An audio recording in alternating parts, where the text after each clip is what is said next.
Here we go, guys, with the review of the Google Pixel Fold, a device that I really enjoyed using these past couple of weeks. It's a device that I really like it, but I really like the form factor of this device. First of all, starting from the front side, we have this display 5.8 inch.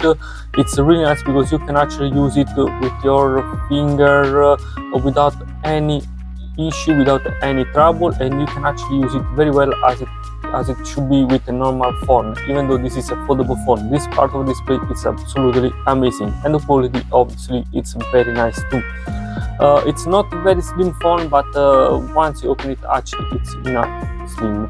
On this side we have this glass, which is not bad at all. We have the camera, which are not very slim too. There is a big gap between the camera and the phone, but in this case it's fine because we know that on the foldable the camera is a very big issue to put it, and in this case Google did it very well. Cameras that of course are not powerful as the top as the flagship from Google. On this side there is this part which is there is no branding here. I would prefer maybe branding, but there is no branding. It's and it's as you can see, dirty very easy. And once you open it, we have this second display, 7.86 inch. It's an amazing display, very bright. Under the sun you can use it very well. On this other side we have 5.8 inch, very nice too. It's not bright as the other one inside, but you can use it very well too, as I said before. And this is very helpful, especially when we are for example on the train or on the street. You just need to write the text very quick. On this case you can do without any problem. You don't need to open the phone just to send the text. We have the unlock with the face or with the finger. Both are very easy to unlock. See, it's very fast. I really like the animation when we unlock the phone, and only from this camera you can actually unlock to the face. Took a bit longer to unlock it this time, but usually it's very fast. So only from this camera you can actually unlock through the face, and not from this one. I'm not sure why Google did not allow this camera to do it, but yeah, from this camera, as you can see, I'm moving as well, it's not unlocked me. Another thing that maybe I not like, that when you put the code, I have this code with 4 digits, it does not stop automatically just to unlock the phone. It allows you to write like infinity, you see. These things, it's a little things, but I'm not a big fan. I did not really like this little touch. I would like that maybe Google stop with the 4 digits, because I've set the 4 digits and then it unlock it automatically, or just wait for me to press the arrow to unlock it. And I'm saying that because many times you make a mistake, you write 5-6 times the digits, and you are not unlocking the phone.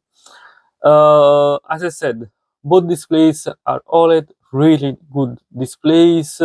I can open, for example, YouTube. I have these videos which is on 60 FPS.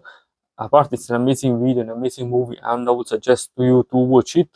But now from the camera, I don't know if you can see the difference. But guys, the video, it's moving very well, and the quality of display is absolutely amazing. Look at here, it's very nice. I like the color, maybe a bit too white, but it's actually a very nice display. Obviously this is the external one, but if you have this display and you would like to enjoy the movie, not in this case from YouTube, but maybe Netflix or Disney Plus, the good things it is to open the display and look it from here. And guys, in here, same things, moving very well. There is a big quality of this display. It's absolutely nice, very nice display. I really loved it. I really enjoyed to watch the movie. Obviously we can put the display on a surface and watch the phone like that. I don't like it because this white here maybe gives a bit of issue when you are watching the movie, but it's actually very nice too. I want to let you listen maybe the audio. It makes sense to let you listen a little bit. You see, sometimes I get confused where is the audio switch.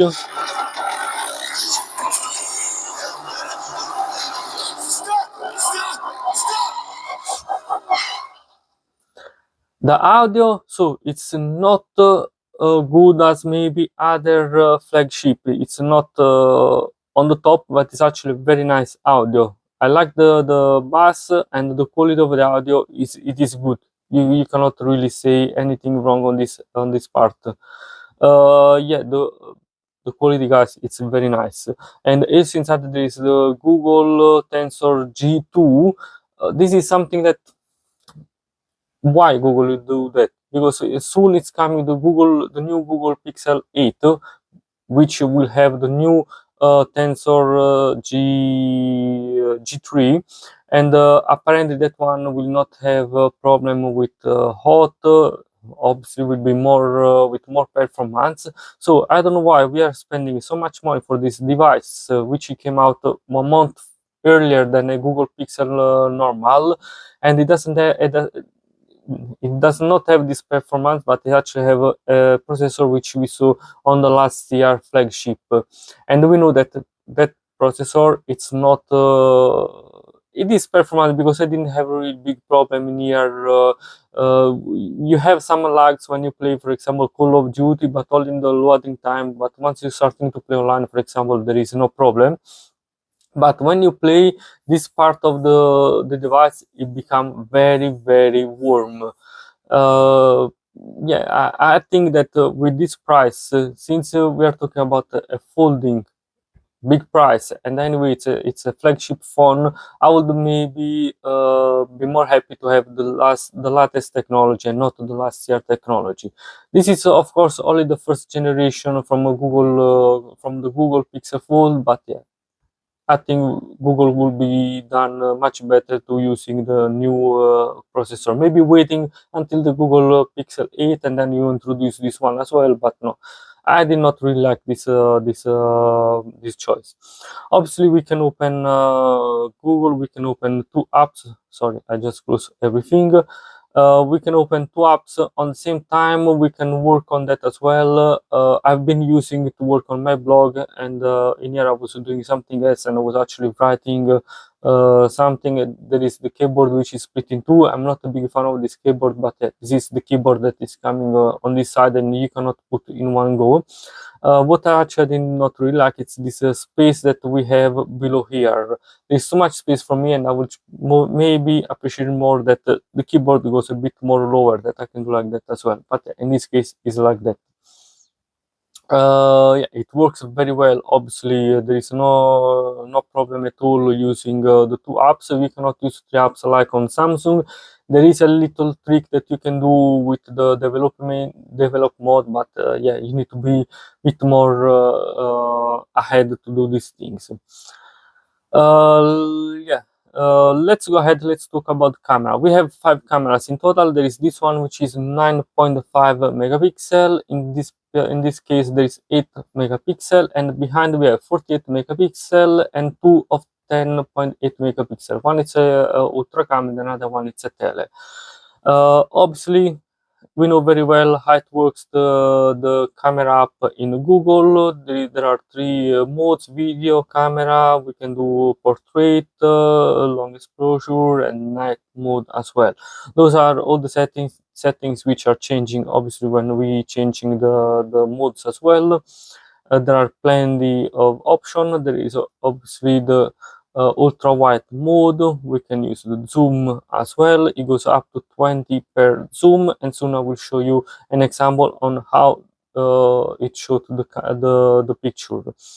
Yeah, as I said before, obviously this is a foldable. There is not much space for the cameras, so it has a low performance cameras. Anyway, I go in the gallery. I will show you the picture. This is made from the ultra wide camera. It was not it was almost night. The picture has been shot very well. Obviously we can modify the picture, and we can use the cancellation. We can do a lot of things. Mostly it's actually on colors. We can change the color of the sky as well, not the type of sky. You can just change the color.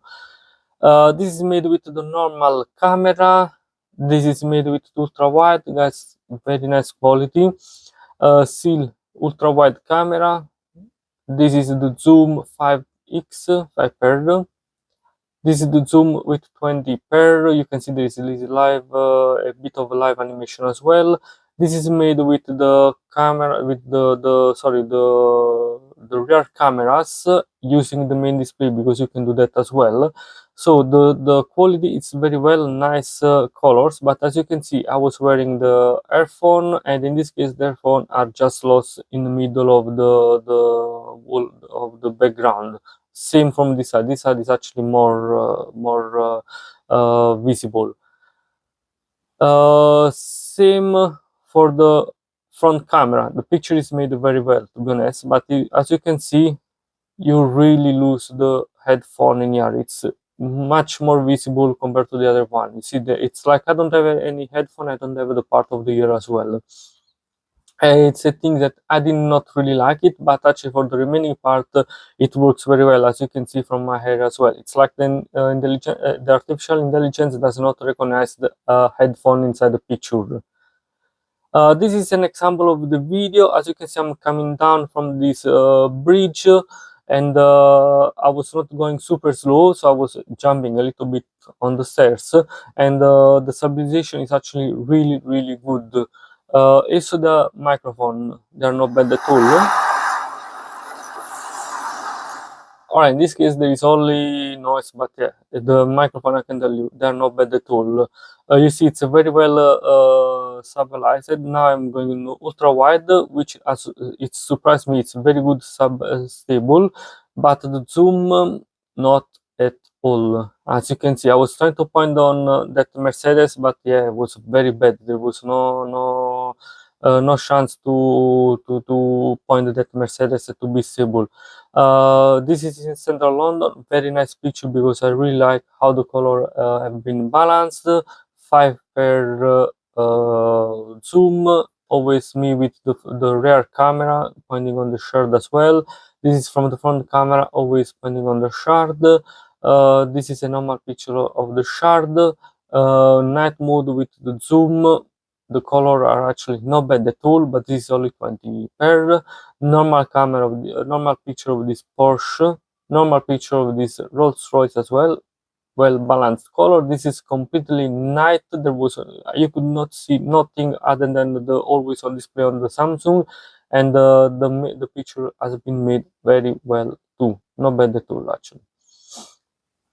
Obviously, I've made thousand and thousand more, no, not thousand, but I made a much more picture, but I just select the one that I like more to show you as well. As I said, with this processor, the phone has no issues at all to move around inside the app. I tried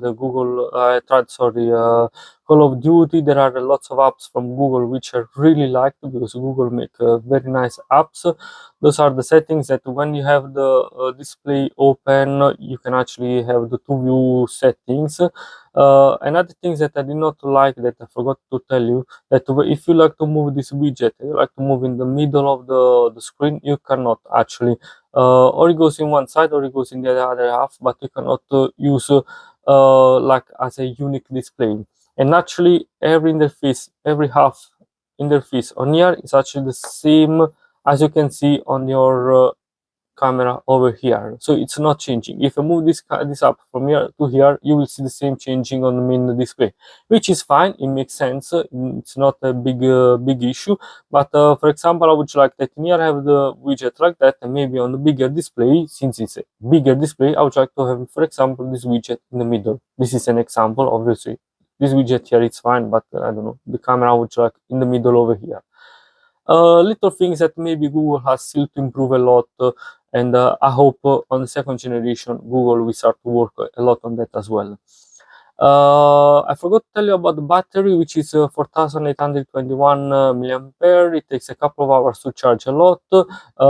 In my case, with my using, I've arrived in the night without any, in the evening, not in the night, without any issue, because you have a very good balance of small display and the big one outside. Because yeah, the external display, you can use it very well without any issue. It's like a normal phone, but it's with a smaller, compact display. Then when you have things like you want to say video, or you need to work on something very urgent, in my case I have to write, for example, an email, I just open the display and I start to write from here, which makes sense as well. This is why this big display, this tablet mode, is actually very useful. In total, I really like this phone. I did really enjoy to use it, and maybe I would like to wait for the next generation to choose if this one can be good as a daily driver. Then, from Pasquale from Mobile Blogger, this is it. We'll see you on the next video, but subscribe to my channel if you have not done it yet, and leave a like as well. Bye guys, see you next video.